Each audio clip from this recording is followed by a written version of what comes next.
With us now to unveil this week's new issue of Time magazine, Time's managing editor, Richard Stengel. Rick, what are we looking at this week? Well, we're looking at a subject that is bothering millions and millions of Americans, 70 million Americans to be exact. It is the problem of 401ks and why we need to retire the 401k and why it's not working for millions of Americans. The 401k, as not many people realize, was originally created by Congress as a tax dodge for executives 30 years ago. It was never meant to be the primary vehicle of retirement for Americans, and over the last 20 years, it has become so. And what we've seen over the last 5 years is, you know, if you had $100,000 in your 401k 5 years ago and you had the standard alignment of investments, you'd have less than that now.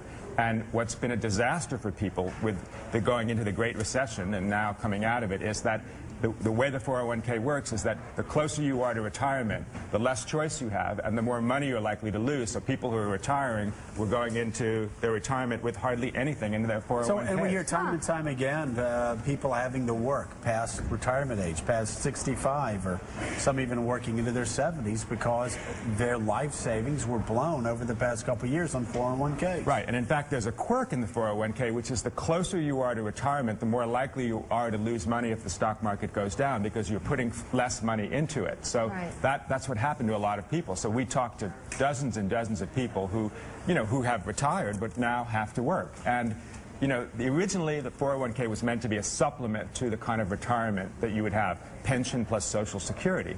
But as so many companies have gotten rid of their pensions, people have depended on the 401k, and they've lost out. So what's the plan? I mean, I've been talking to your guys back here while I was waiting to go on, and they asked me what the cover was, and they said, yeah, tell me about it. You know, I've lost all, I don't even look at my 401k anymore.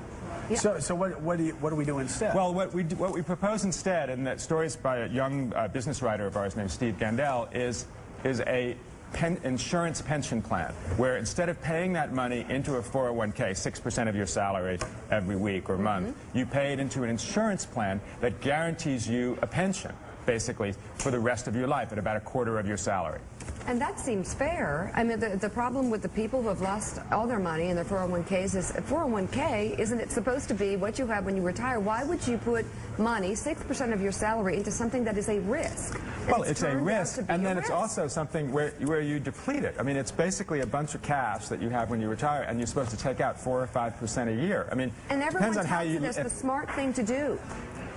It was for a long time. There's a whole business. I'm not sure it was. I mean, it's not even 30 years old, right? So you have a whole class of people who have grown up, these investment advisors who take this thing and are telling you to do something that nobody has tested or not. It's like a vaccine that they haven't really tested, and they don't know what the long-term influence is. But in fairness, there was an assumption that because you allowed wealthier executives to do it, that would mean that it would be a good thing for But middle remember, class. it was meant I'm not saying it was right. I'm just saying, but at the time, because we had that plan in Congress, as Joe remembers, and it was widely encouraged that you take advantage of this, and we encouraged our constituents for that reason. But it was for executives who were trying to shield some of their income from regular tax in real time so that they could put it away where it wasn't going to be taxed. It was, you know, workers weren't even eligible for it when it first started 30 years ago.